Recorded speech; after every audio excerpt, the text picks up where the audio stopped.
What's up, my beautiful people? How's everyone doing? Hello and welcome to a new video tutorial. And today, together with Kira, we have something perfect for that old CPU you have lying around or that laptop you no longer use. That's right. I'm going to show you how to turn it into a Super NAS so you can get the most out of it and make the best use of it for your other storage devices. Alright? Come on, and what better way than with Windows 11? Let's get started.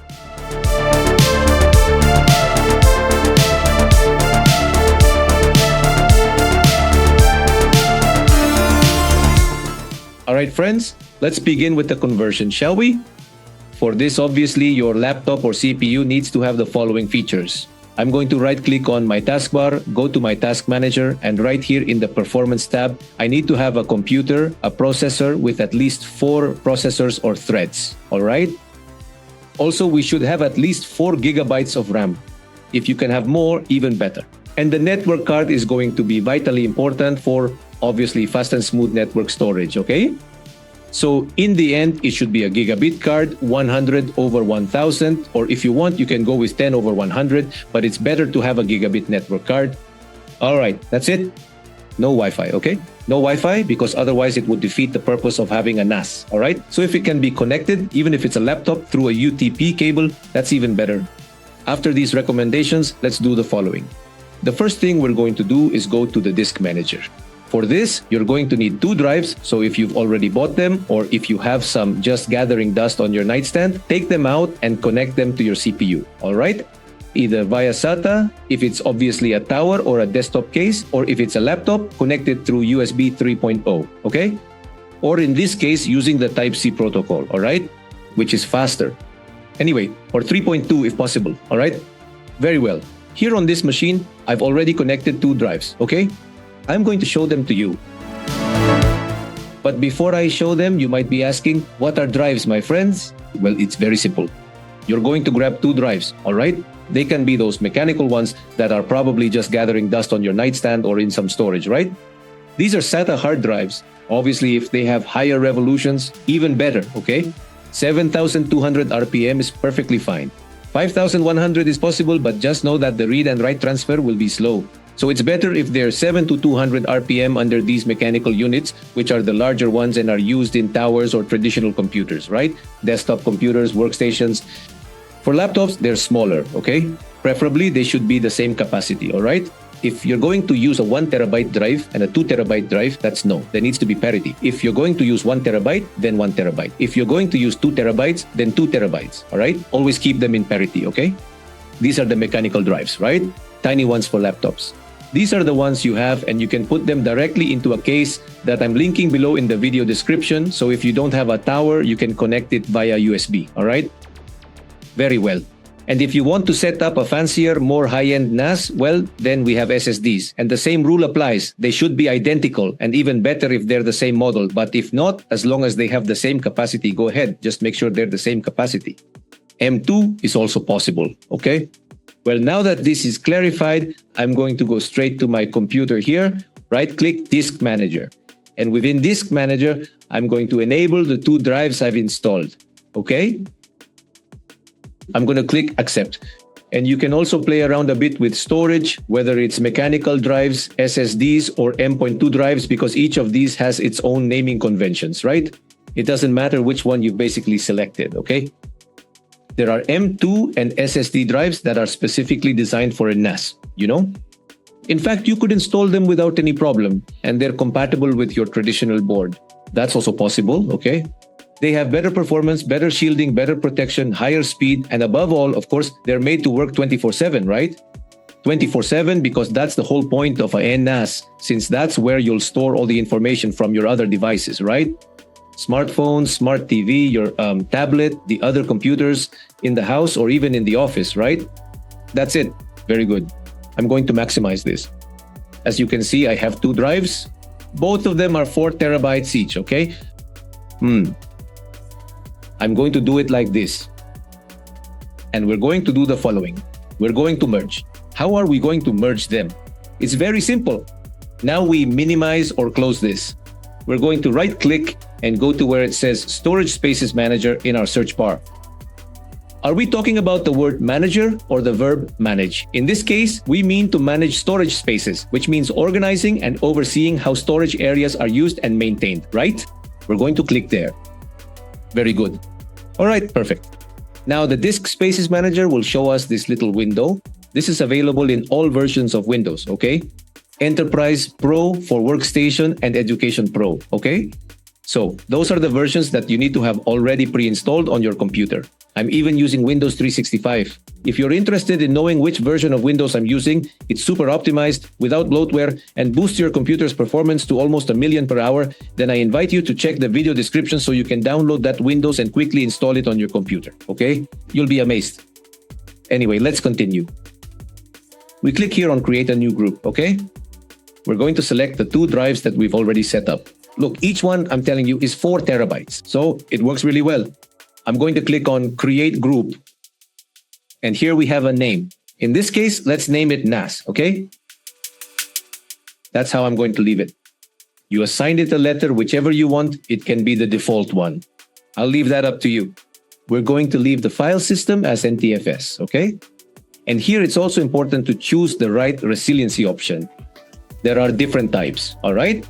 The one we are going to select is the double reflection. Double mirror will help us in case one of the storage drives fails. Don't worry, your information will remain completely recoverable and backed up, so you won't have any issues. Victor, can I use more than 2 drives? Of course, because that's the whole point of a NAS. So what's the limit here? Your USB ports, or the limit will be your SATA ports or your M2 ports. The more drives you add, you set them up in parity, and obviously you won't have any problems, all right? All right, that's it. So we're going to set it up as a double mirror. Here, it will even give you a brief description, and then we click on Create Storage Space. We click, and now we have that space. Perfect. All right. Now that's all wrapped up. We're finished. All right. So if you come here, let's go to Start, File Explorer, and create directly in this partition a folder called Data. I'm going to right-click, select New, Folder, and we're going to name it Data. Data or datos in Spanish, whichever you prefer. Very good. Once we've done this, we're going to directly assign certain privileges to the entire drive. All right? To the entire Owicron NAS drive. I'm going to right-click anywhere on the empty space here, or in this case, any white area. If you have Windows in dark mode, just right-click outside the folder, then select Properties. Inside Properties, the first thing we're going to do is minimize the folder.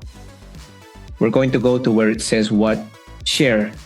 Share, advanced sharing. But before that, we need to create a specific user who has the highest user privileges, like a root user or an administrative user with read and write permissions, but only for that folder profile. There are 2 ways to do this. We create what is called Computer Manager directly from what is called right-clicking on the Start button. Here is Computer Management. Within Computer Management, go to Local Users and Groups. Here it is. Users. And here, obviously, we would create a new user if we want to do it graphically, okay? Here we can name it. In this case, I'm going to call it Owicron NAS, all right? Or NAS Owe, whichever we prefer. It doesn't matter. For the full name, I'm going to enter Owicron as is. Cell is also essential to set a password. I'm going to uncheck this. We uncheck this option, and I set it so the password never expires, so it will never expire. We fill all that out, it's fine. Now let's click on Create. It's asking me for a slightly more secure password. That's fine, no problem, we'll give it one. Create account. That's it. We close it and we're done. Now we have what is Owicron. Done. Now then, once we've created this, as I said, this is one way to do it, okay? Just to be clear, this is one method. Alternatively, we could have done it in the following way. I'm going to delete it, close it, go directly to CMD, run it with administrator privileges, and inside CMD, use the typical net user, ONAS space, let's give it a memorable password, /add. Ready? We hit enter and it's exactly the same. I type exit. Very well. Once we've done that process, whether through CMD or as we saw before, now let's go back again. From here, right-click, properties.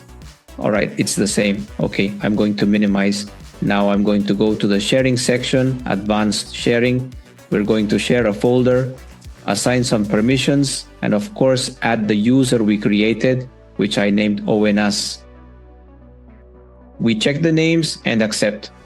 I'm going to grant full privileges and remove the others. I select the one that says everyone, remove it, and for O, I'm going to give full access. I apply, I accept. All right, there we go. Very well. We apply and accept. All right, and that's the first stage done. For the second stage, we're going to go to security. Within security, we're going to edit the credentials. Okay, we're going to edit the credentials and basically add the other users, right? Or in this case, which one? The one we created, Owicron. We check the names, accept, apply, and accept there. And within advanced options, okay, there it is. In fact, we can already verify that the type now allows full control over ONAS. You can use that name, or if not, any other you want. That doesn't change anything. We accept and close. That's it, it's done. It's now fully configured. Now let's test it on a device. Let's pin it. And watch out, in this case, I'm gonna go back to the task manager. Right click on the taskbar, task manager, go to performance, and then to internet. Within internet, we have an IP address, all right? This IP address here, preferably, since it's a NAS where everyone will connect to store their information, should be set as a static IP. How do we do that? How do we make it happen? You go directly to Control Panel. Inside Control Panel, go to Network and Internet, then Network and Sharing Center, and then to change adapter settings. You'll see your UTP or RJ45 connector appear, double-click it, go to Properties, and in the IPv4 protocol section, that's where we'll enter the static IP that our task manager is giving us by default, okay? Also, how can we find out this IP? We go to CMD, run it with administrative privileges, and type ipconfig, all right? Whether we use these parameters here or the ones provided by our internet protocol, either will work for us, okay? So, with that, we're going to fill this in here. Use the IP conversion and enter 192.168.0.184. All right? I'm going to leave it just like that. Here in the subnet mask, you click it and it gives you the default value. For the gateway, we're going to enter the one given as the default gateway in the nomenclature. Okay? 192.168.0.1. All right? And for the DNS servers, you can use the traditional Google ones, which are 8.8.8.8 or 4.4.4.4. In my case, I'm going to put 192.168.0.1. That's also valid, okay? So there is no detail. We click OK, accept, close, and with that, our IP will be set as fixed, all right? It won't change anymore. No matter how many times that device is restarted or turned off, our modem or router will assign it the same IP because what we're doing is setting a static IP. With that, our NAS is ready. And also, as an extra bonus or in a way, another important option. Yes, I'm going to click exit, then close. I'm going to right click on my start button, go to power options, and set it so that this device never goes to sleep because it's going to work as a NAS. All right? Because if it goes to sleep or becomes inactive, we're going to have a problem. All right, so with that, let's close this and move on to the secondary device. All right, now we're on a completely different device. You'll notice if I go, in this case, right click, then go to the system section. This is a regular Windows device, a Pro version. On the other one, I had my Windows 365 or Enterprise BD, which is based on multi-session, all right? Where I set up the NAS, all right? Very well. Now, with that done, let's go over here to this PC. Right-click on it and select the option to connect a network drive. Let's click there, and now we'll directly assign what will be our IP address, okay? It's important that we enter it exactly as it appears on the device or as we assigned it. We're going to enter 2 backslashes and the IP address 192.168.0.184, if I remember correctly. There it is. Now, we're going to select the option that says connect using different credentials. This box needs to be properly checked. You can assign whatever drive letter you want. We click here on finish. It will ask us for the username. In this case, what was it? OWINAS with the password you set for it. All right, remember credentials and we accept. There's nothing else you need to know. There it is. We've got it now. Automatically, it will be pinned directly. And now we can basically copy and paste anything we want in here and everything with the appropriate rights. Easy, simple. I hope you enjoyed this tutorial, guys. Don't forget to subscribe. Also, please give it a like if you enjoyed it. I also invite you to join our groups on Discord, Facebook, and especially WhatsApp. See you next time.